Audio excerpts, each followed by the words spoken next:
आइए जल्दी से आज हम फर्स्ट वर्ब के बारे में जानकारी लेते हैं। बड़ा उलझन भरा है, बहुत ही कंफ्यूज करने वाला टॉपिक है। फर्स्ट वर्ब को कहां कहां यूज करते हैं, तो आज सबसे पहले इसके एरिया को हम फाइनलाइज करते हैं कि कहां कहां पर आप फर्स्ट वर्ब का इस्तेमाल करेंगे। इसके बाद चीजें बड़ी आसान हो जाएंगी। जैसे आप जानते हैं कि हमारा जो सिस्टम है, हमारा चैनल है, हमारा ऐप है, हमारा फेसबुक का पेज है, उसका नाम है इंग और नाइन, इंग्लिश नाइन।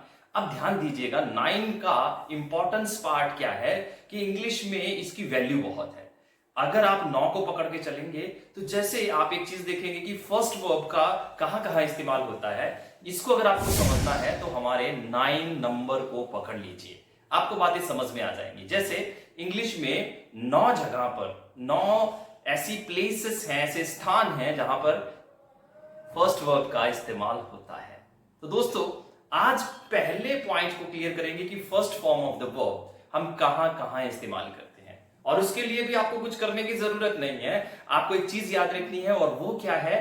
अपनी आदत। जब आप अपनी आदत के बारे में जानकारी देते हैं, जब आप अपने बारे में बताते हैं कि आप ये करते हैं और आप ये नहीं करते हैं, तब आप first form of the verb को डू और डज के साथ इस्तेमाल कर सकते हैं। अब एक और मजेदार बात, डू, डज और डिड, ये देखिए 3 ऐसे हेल्पिंग वर्ब हैं। विल और शेल, कुल मिलाकर 5 ऐसे हेल्पिंग वर्ब हैं जो हमेशा फर्स्ट वर्ब के साथ आते हैं, कभी भी सेकंड थर्ड वर्ब के साथ नहीं आते हैं। सो समझने वाली बात क्या है, आपको जरूरत है कि आज से आप अपनी आदतों के बारे में, जो टेम्परेरी होती हैं, इनडेफिनेट होती हैं, डेफिनेट नहीं होती हैं, अपनी कच्ची अनिश्चित आदतों के बारे में आप लोगों से कैसे बात कर सकते हैं या उनसे कैसे पूछ सकते हैं। अब ये अनिश्चित क्या हुआ, ये इनडेफिनेट क्या हुआ?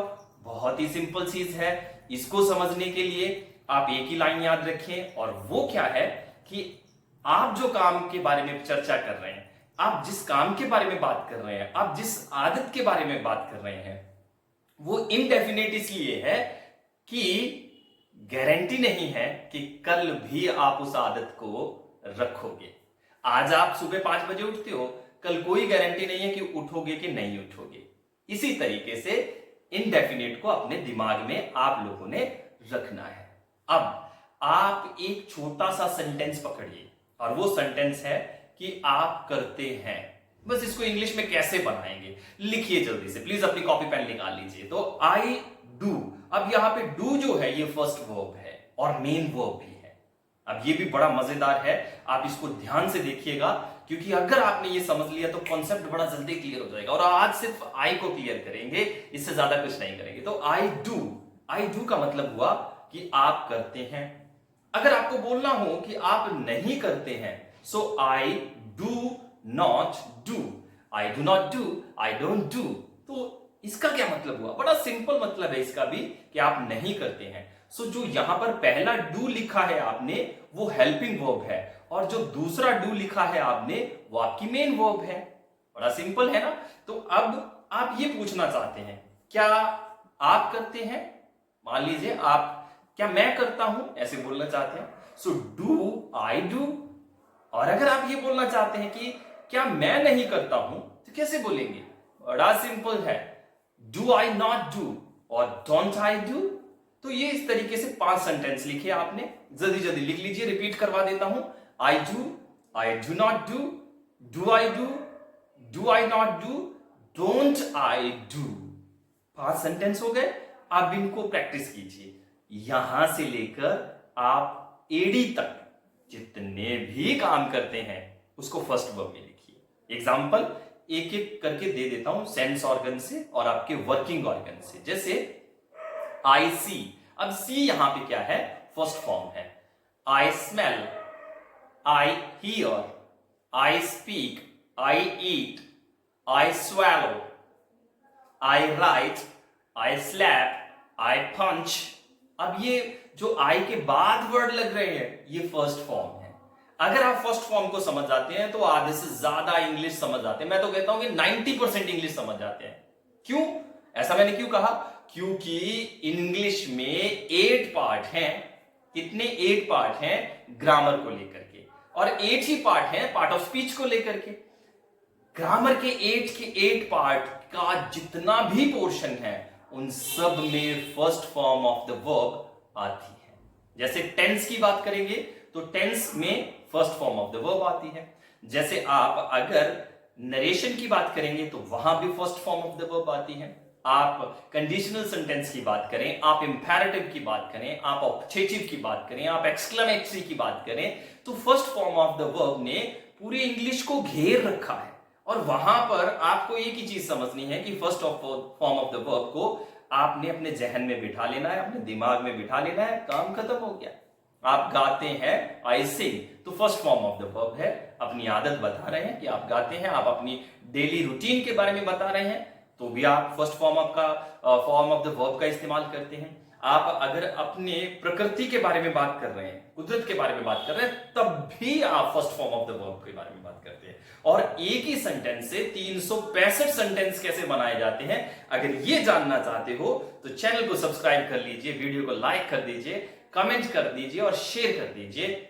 जैसे ही आप शेयर करके हमें स्क्रीनशॉट देंगे, आप कहां देख रहे हो ये मुझे नहीं पता, आप यूट्यूब पे देख रहे हो, फेसबुक पे देख रहे हो या इंस्टाग्राम पे, जहां भी देख रहे हो वहां से शेयर करने के बाद स्क्रीनशॉट मुझे दे दीजिए। अपने व्हाट्सएप पे आपने एक ग्रुप में अपने दोस्तों को शेयर किया और मैंने आपको 365 का फ्री में अपनी ऐप के ऊपर फॉर्मूला बताना शुरू कर दिया, जो कि पेड है। अभी जो पहले 100 लोग इस वीडियो को शेयर करेंगे उनको वो 29 रुपीज का जो हमारा पेड कोर्स है, जिसमें 365 सेंटेंस बनाने सिखाए जाते हैं, वो आपको दे दिए जाएंगे एकदम फ्री। अब बहुत से लोगों को 29 रुपीज की वैल्यू बहुत कम लगेगी, लेकिन दोस्तों मैं आपको बताना चाहता हूं कि घर घर इंग्लिश पहुंचाने के लिए हमें प्रोडक्ट को सस्ता करना पड़ेगा, सर्विस को सस्ता करना पड़ेगा।